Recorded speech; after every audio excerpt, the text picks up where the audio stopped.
ce matin, alors que je faisais ma petite salutation au soleil, mes petits mouvements pour me réveiller, je me suis souvenue d'une question d'un élève, cette transition en fait du passage de la pince vers Urdhva Hastasana, donc quand on est en pince et qu'on remonte en Urdhva Hastasana. C'est vrai que c'est une transition qu'on ne décortique pas souvent. En général, la première fois qu'on est en pince et qu'on veut se remettre debout, en tout cas c'est comme ça que moi je l'enseigne à mes élèves de formation, c'est que notre première pince, bon déjà on peut rester un petit peu, on peut kiffer un peu d'être là, d'attraper les coudes et cool, et surtout on replie un peu les genoux, on a le ventre rentré normalement, et on presse les pieds dans le sol, et en fait c'est vrai que la remontée elle se fait par les pieds, genoux, bassin. Pieds, genoux, bassin. Pieds, genoux, bassin. Et la colonne, elle se déroule en fait. Naturellement, elle est déjà... Il y a cette verticalité qui s'installe en fait. Et donc, c'est pas déroulé en avant ou quelque chose comme ça. C'est vraiment un déroulé du sol vers le ciel. Donc, si on l'accélère un peu, ça devient... ou notre Urdhva Hastasana, ok.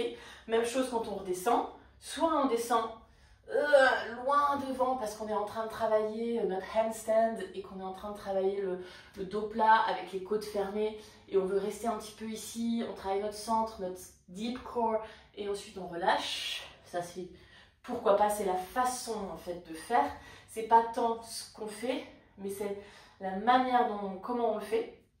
Parce qu'on peut faire n'importe comment, ça, et tout creuser, et puis, bon, c'est pas hyper efficace, on va dire, pour travailler les muscles profonds. Donc, sinon, on peut aussi plier et enrouler un petit peu le bas du dos, le milieu du dos, le haut du dos, et tomber, ou plonger plutôt que tomber. D'accord? Donc, on peut vraiment aller pareil, partir des pieds, genoux, bassin, flexion de hanche. Donc du coup la poitrine se rapproche des genoux et ensuite on relâche. Donc c'est la même chose quand on se relève. Okay, c'est plutôt ce mouvement-là. En yoga, on est plutôt dans ce mouvement-là.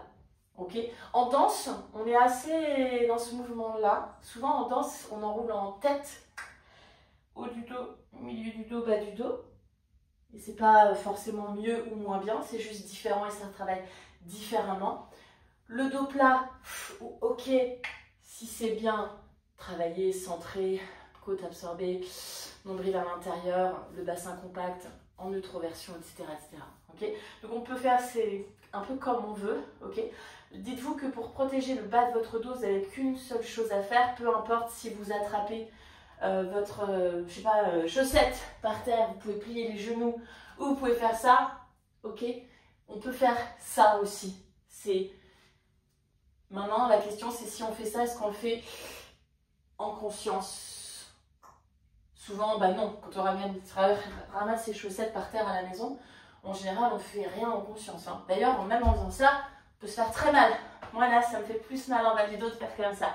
Tu vois, parce que là, je le fais sans réfléchir. Par contre, si j'absorbe, donc je viens dans ma neutroversion, j'ai activé mon Mula Bandha, j'absorbe le ventre, j'absorbe les côtes, j'allonge la taille, je me mets en Tadasana, là effectivement je vais pouvoir en conscience aller ramasser des choses. Mais c'est dur et donc quand on ramasse des chaussettes par terre, on ne fait pas ça.